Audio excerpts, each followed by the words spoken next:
What's going on, guys? Today we're taking a look at this CPU cooler right here. This is Noctua's NH-L12Sx77. So let's go ahead and take a look.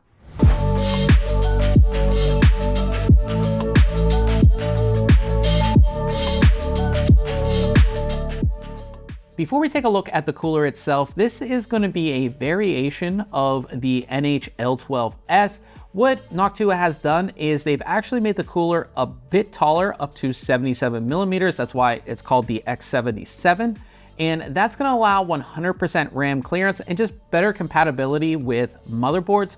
On top of that, they've actually added more heat pipes for better performance as well. As we take a first look at the cooler, it's what I like to call a C-style cooler because it's designed to look like a C, with your fan in heatsink at the top and then your heat pipes coming off and creating that sort of C shape, ending up at the base of the cooler. Now, if you're wondering about the size of this cooler, I'll go ahead and put the official dimensions up here like I always do. This cooler is also gonna weigh in at 520 grams. Now, as far as the height goes, at 77 millimeters, like I said, that's gonna give you 100% RAM clearance, but that's also gonna allow this cooler to fit in really small form factor cases, just like the Fractal Design Terra. And talking about being able to actually fit in specific cases, if you go on Noctua's website, you can actually put in your case and it's gonna let you know if this cooler will fit inside. So if you do have a really small form factor case, you can see if this cooler is compatible. At the top of the cooler, we have our heatsink stack, which has 6 heat pipes embedded in it. These heat pipes actually are soldered onto the fins of the heatsink for better thermal performance. The heatsink is not all that thick, as you can see. Mounted to the bottom of the heatsink is Noctua's own NF-A12X15 Slim 120 millimeter fan. This fan will spin between 450 and 1850 RPM with a max airflow of 94.2 and a max noise level of 23.9 dBA. The fan is set to push air up through the heatsink, which is ideal for many small form factor cases that have ventilated side panels. In its default configuration, you'll have clearance for memory modules as tall as 44 millimeters, but you can also run the cooler in a high clearance mode where you mount the fan on top of the cooler, enabling support for memory modules up to 56 millimeters tall. It's also worth noting that the fan clips that come with the cooler will work with 25 millimeter thick fans as well. Coming out of the heatsink are, of course, those 6 nickel-plated copper heat pipes, and as I mentioned, they come down into the base of the cooler in a C fashion, essentially supporting the top part of the cooler. The base of the cooler is also nickel-plated copper and has a really nice finish to it. This means that you're going to have good contact with your CPU for thermal transfer. When it comes to installation, things should be really easy whether you're installing in a larger system like this or a really compact small form factor system. Now we're going to be doing our installation here on an Intel Z490 system. So this installation should be pretty much the same across, Intel LGA 1200, 1155, 1150, and 1151 sockets. The first thing you're going to want to do is find the Intel backplate, and you're going to need to install the pegs on it. So go ahead and reference the installation guide to see where on the backplate you will need to install these pegs, and then you lock the pegs in with a small clip on each of them. Carefully attach the backplate to the backside of your motherboard, making sure the pegs go through the holes in your motherboard. Next, install the Intel spacers. There are 2 different sets of spacers included with this cooler. Again, check out the installation guide to see which ones you should be using. Now go ahead and install the Intel mounting bars. For the default orientation of the cooler, you want to install them on the top and the bottom of the cooler like you see here. Install the included thermal paste on your CPU and then place the cooler on top of your CPU, lining up the screws on the cooler with the pegs and the mounting bars. Using the included screwdriver, place it down through the heatsink and fan and secure the cooler. It's quite nice that you don't have to remove the fan at all to get the cooler installed. When it comes to testing, we're going to be testing both temperatures and noise levels. So here's a breakdown of our test system.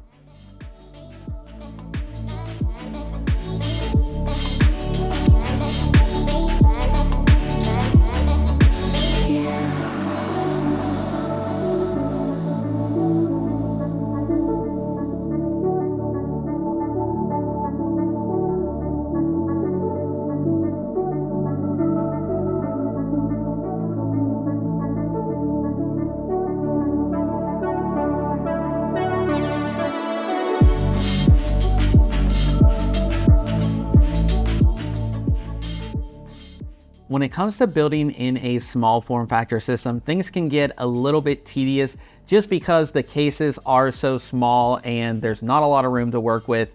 And installing a CPU cooler in such a small case can really be a pain. But I really like that Noctua has made this process really easy. Even though, like I said, we installed this in a larger case, installing this in a small form factor case is going to be really easy as well. Everything's really straightforward.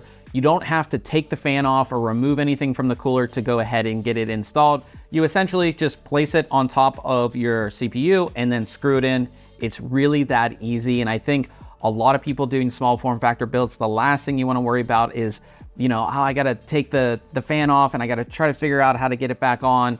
You know, you don't have to worry about any of that with this cooler, which I definitely like. And in terms of compatibility, I really like that you can go on Noctua's website and you can search your case and you can see if this cooler is compatible with it, because a lot of small form factor coolers, they'll just list like their max dimensions, and then, you know, even though your case says it's supported, sometimes they don't match up, but it just doesn't work the way that you want to.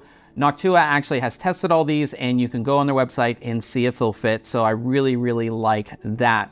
Now, of course, this is a CPU cooler, so performance is really good. And as you saw in our testing, this cooler wasn't anything amazing, but you do have to keep in mind that our test group is typically super high-end air coolers. It's not these low-profile coolers, and I really don't think there's any low-profile coolers in our test group. And this cooler did pretty good. I wouldn't expect you to use this on, you know, a Ryzen 9 or a 14900K or anything like that. But if you're running a mid-range system in a small form factor, really confined space, this cooler is gonna be excellent for you. And again, you can run larger fans on this if you actually wanted to, but in its, you know, default configuration, it should be pretty good for a mid-range CPU. Now, when it comes to price, that's one of the things that I'm not the biggest fan of. This cooler is currently selling for $74.90, so 75 bucks for a low profile cooler is just seems expensive. I know Noctua products do carry a premium with them. And again, everything about this is premium. It's incredibly easy to install. It gives you all the clearances that you want, everything like that. It runs pretty quiet too, but 75 bucks for a cooler with this level of performance, I just wish this was around 50 to 60, I would say. I would really like that price, but 75 is just a little bit high for me. The second con about this is that it will cover up your memory slots probably. While you do get the clearance to go over the memory, if you did have RGB memory, it's probably gonna be covered up by this cooler. But I would say that, you know, a lot of people are saying that this is the cooler that they run in their small form factor system because one, it fits, and two, it's really easy to install, and three, it does give them the adequate performance that they need. So if you are looking for a air cooler in a small form factor system, this is one that I would definitely recommend. Now, if you have any questions about this cooler, go ahead and leave it in the comment section below. And if you enjoyed this video, I would appreciate it if you hit that thumbs up, and we'll see you guys in the next video.